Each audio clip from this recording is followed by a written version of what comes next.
Dear fellow readers, did you ever wonder where the Greek gods came from? Not just stories about them, but their actual origin? If yes, you've come to the right place, as today we will answer two questions. First, what is the Theogony by Hesiod? And secondly, why should you care and read it? So if you're curious, stay tuned and let's get started.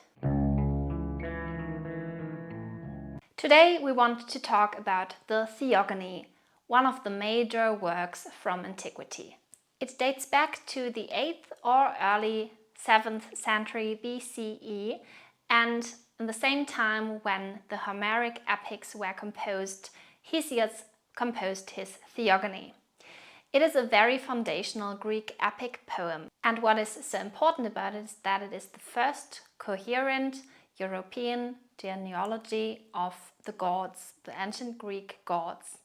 And Hesiod's work is the first European written text that we still have fully today, which is quite exciting, I think, and also knowing about Hesiod himself. We will delve into all of that today. But first, let me welcome you back to my channel. In case you're new here, my name is Laura and I'm a PhD student of comparative literature in Germany. And on this channel I'm making a series on fantasy and science fiction literature at the moment, which dates back to ancient times and goes throughout history. Currently we're basically in the medieval period.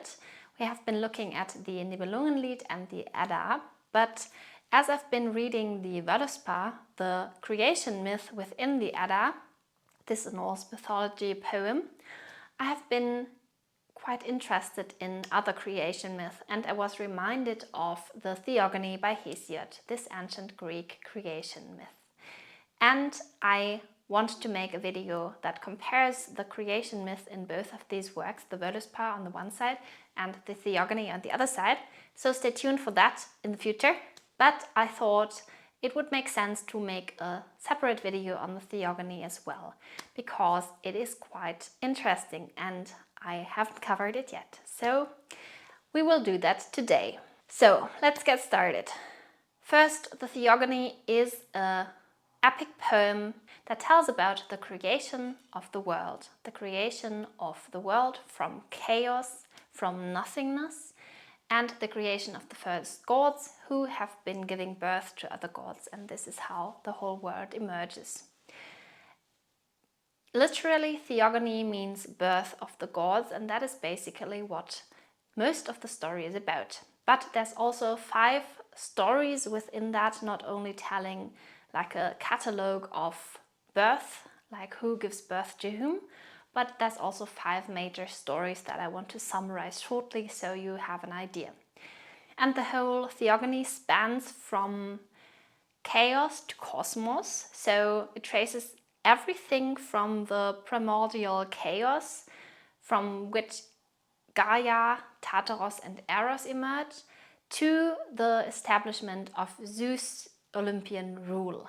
And this is quite important because it explains so much about the stories and the persons, the gods and the heroes that we know today and that have been referred back to in ancient Greek literature and also later a lot. So that's quite interesting. What is also interesting to know is that it has kind of a dual nature. So it's both a cosmogony that tells about the origins of the universe and a theogony which tells the origins of the gods.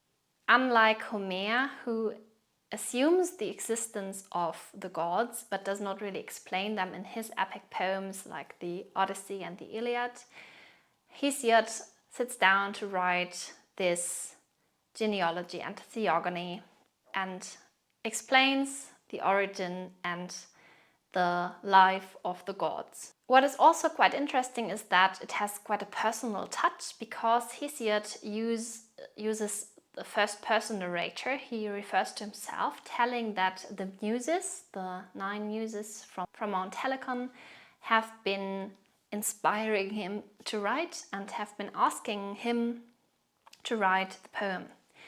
As we're talking already about him, let me tell you more about who is Hesiod, who was Hesiod. So he was a very important ancient Greek poet. and was either a contemporary of Homer or lived slightly later.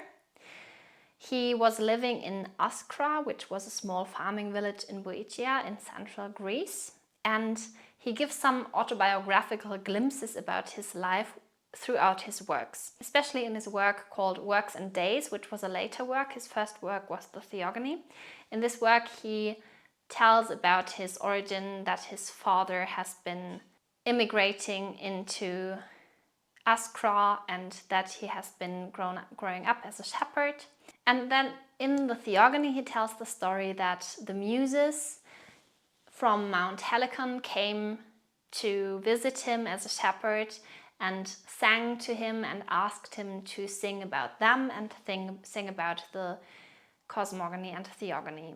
And this way he legitimizes his own song, but he also shows that he's been inspired by the Muses. So he has this poetic insight and inspiration. And this is quite interesting because from then on you have so many references to the Muses in the beginnings of all those epics, not only in antiquity but also later, but especially in antiquity. If you're looking at the Odyssey, for example, the Iliad, if you're looking at the Aeneid by Virgil, I think also in the Metamorphoses, you always have this evocation to the Muses, and that is quite interesting to see because Hesiod says, I have met them myself, they have visited me, and they have specifically asked me, this small shepherd, to narrate the story. So the most that we know about him, we know from his own works, so therefore it is not really secured knowledge, but at the same time we still can get quite a clear idea, and scholars have been debating about the coherence of his work, and especially about the end of the Theogony. There has been debates whether it's actually written by him or added later, and I think until now there's still not really like a consensus. I think there's quite a few scholars who would assume that the later parts of the Theogony poem were added later by others, and at the same time there's also scholars who say that throughout the works of Hesiod there is like a coherent style and pattern that you can recognize and a coherent voice. Therefore it would make sense to assume that these actually originate back to him. So in ancient times there was no significant controversy about the Theogony's primary authorship, and that was only coming up later and discussed later. But let's talk about the Theogony now. What is it about? So it's a cosmic chronicle. It tells about the universe's birth and begins with primordial entities, chaos, the vastness of nothingness, where that everything emerged of. First there was Gaia, the earth, Tartarus, the underworld, and Eros, desire. And Eros was a very important part because through the desire they mingled and they gave birth to other gods. So they emerged basically from Gaia and Tartarus. And then Uranus was born from Gaia. Uranus was the sky, and their children include the Titans, the Cyclops, and the Hecatonchires. So it tells about how different gods were born and raised, and how they were giving birth to other gods, like the first Olympian gods. It tells about Zeus's rise, and it tells about the Titanomachy, which is a 10-year war between the Olympian gods led by Zeus and the elder Titans. And it tells also about the Typhonomachy, which is Zeus' final battle against the monstrous Typhon.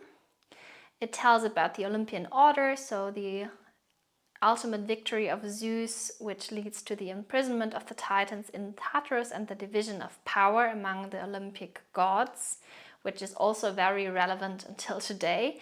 Then tells about different marriages that Zeus starts with different women and the offspring of them. And it also highlights the cyclical nature of power and succession, which is quite interesting because it does not only give order to all of the creation and all of the different gods, but it also shows that power and succession are put into order in a way as well, and they are given structure and an explanation. So I want to talk about 5 important stories from the Theogony that are always included in between the catalogues of gods that were born and that are a little bit boring to read because like she gave birth to him and her and him and her and so on. So I think you can just look that up yourself if you're interested. I think I can also blend in this this family tree just to show you that it's very, very complex and would be taking ages to talk about. So yeah, let's look at the stories. So first, there's the birth of the primordial gods, and Uranus castration.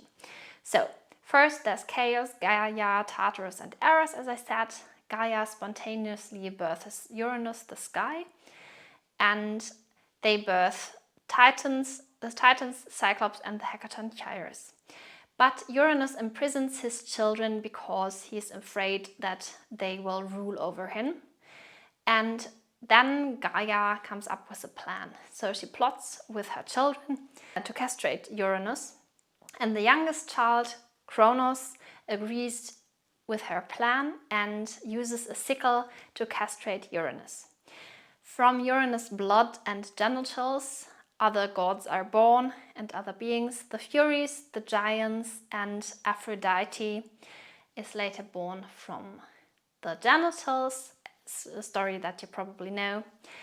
And this is important because it's showing that it's the end of the primordial state and it starts the generation of the Titans and also explains the origins of very important deities and forces. The next story is about Cronus swallowing his own children and the birth of Zeus. So Cronus, who is the son of Uranus, hears about a prophecy that says that he will be overthrown by his children. That is told to him by Uranus and Gaia, his parents. And therefore he swallows his newborns, Hestia, Demeter, Hera, Hades, and Poseidon. But Rhea, his wife, tricks Cronus in hiding one child, which is Zeus, and gives him a stone to eat instead. She's also asking the gods for help for that. And Cronus does not understand that he has been eating a stone and therefore does not understand the scheme. So Zeus is hidden on Crete and brought up secretly and protected by nymphs, and therefore Cronus doesn't even get to see him or know about him. And this shows that later Zeus can overthrow Cronus when he grows up and he's strong and he can face him. And this is quite important because it already shows how Zeus is from the very beginning protected by the other gods, and he's also like has this fate that he's going to be the important ruler, and so like an inevitable development in a way. Then we have the Titanomachy, which is the war against the Titans. So when Zeus is grown up, he forces Cronus to disgorge his siblings, which are still inside the body of Cronus. And this way he frees the Olympians, but the Titans, the like older gods, they still rule. And Zeus releases the Cyclops and the Hecatonchires, which have also been born before. And then a 10-year cosmic war between the Olympians and the Titans erupts. In the end, the Olympians rule under the lead of Zeus and prevail with powerful new weapons. And this is important because it defines the beginning of the Olympian age and signifies triumph of the new order. And Then the Titans are imprisoned in Tartarus and Zeus's rule is secured. Story number 4 is the battle between Zeus and the Typhon, the Typhonomachy, which is a final challenge in which Gaia, angered by the Titan imprisonment, births the monstrous Typhon. Typhon is a terrifying and multi-headed creature with immense destructive power. Then a cosmic clash happens because Zeus engages Typhon in a fierce, universe-shaking battle with his lightning bolts. Because Zeus has been getting lightning and thunder from the gods before, so he's very, very powerful and strong. And in the end, Zeus defeats Typhon and traps him beneath the Mount Etna. So this is like the final consolidation of Zeus's power and demonstrates his ultimate might and his authority, which I think most people learn of very soon when they learn about the ancient Greek gods.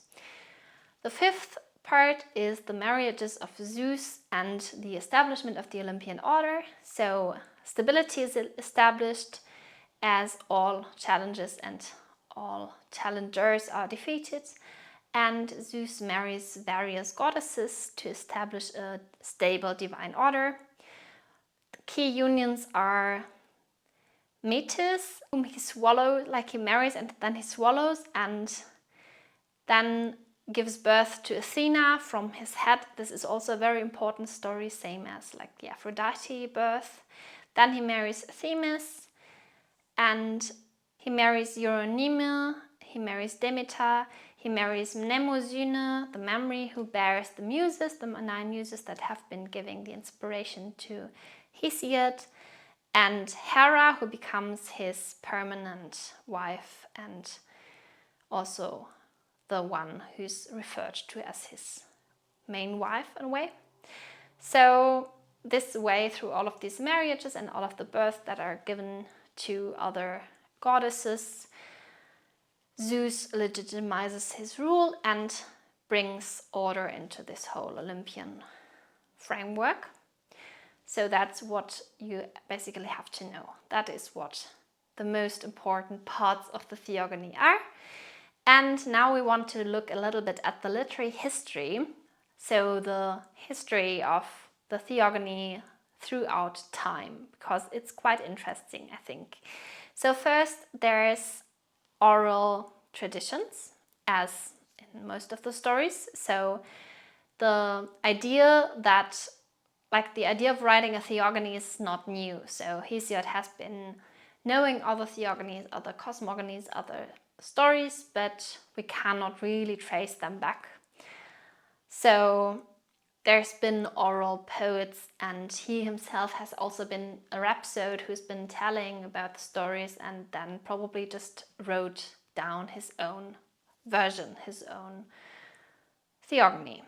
And the introduction of the Greek alphabet around the 8th century BCE allowed Hesiod to write down what he knew. So this was like basically the first systematic written compilation of the myth, and it gave so much structure, which was really outstanding. And what is also super interesting is that there's parallels to Near Eastern cosmogonies, especially 2 of them. One of them is the Hittite epic called Kumabi cycle, and the other one is the Enuma Elish from the Babylonian and Mesopotamian tradition, the Mesopotamian creation epic. I will shortly compare those to give you an idea why scholars have been seeing parallels between them. So actually they have meticulously worked and identified those patterns of the motives. That's super interesting. So first, the Babylonian Enuma Elish, which is a Mesopotamian creation epic from around between the 18th and 12th century BCE, so much older, which features a succession of divine rulers, and it begins with primordial deities like Apsu and Tiamat, who are eventually overthrown by a younger generation of gods, culminating in the heroic ascendancy of Marduk, who defeats the chaotic Tiamat and establishes cosmic order. The theme of a younger, more dynamic god overthrowing an older, often tyrannical generation of deities resonates powerfully with Hesiod's Uranus, Cronus, Zeus succession, as you have been guessing probably. And that's quite interesting to see, because the idea that the overthrowing happens is something that is not like just natural, you know, it's like probably an influence. The other one is the Hittitian Kumabi cycle.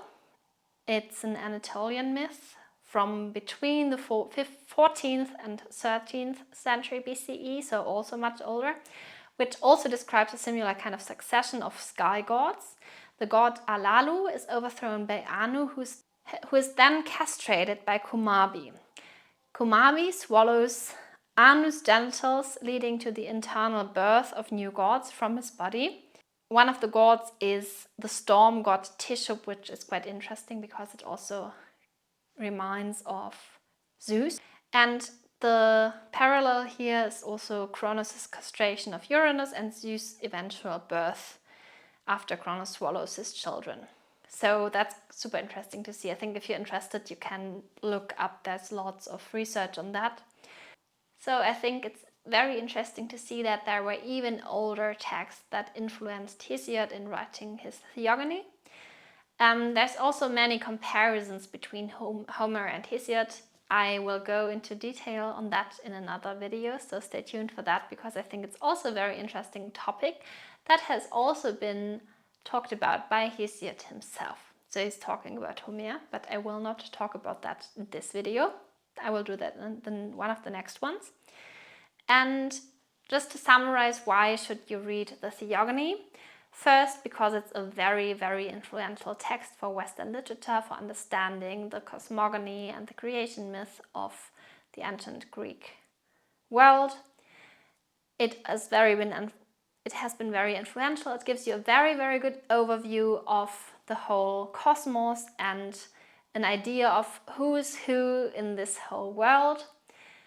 And it is also very funny to read at times. It is quite short, so you can basically read it in 1 or 2 sittings, I think. There's many different translations, either on the web or, of course, also in print. I have been reading a German translation, but there's also lots of English translations that I've been looking into that are quite good, I think. Not that I have been reading the ancient Greek original, but just to see from the way the language is used. It is surprising, it is funny, it is adventurous, and it is something completely different to what you would usually read, I think. And it's also a completely different experience to reading the Iliad or the Odyssey by Homer, I think. So if you're looking for a very old, ancient Greek text, Hesiod and his Theogony might be the way to go.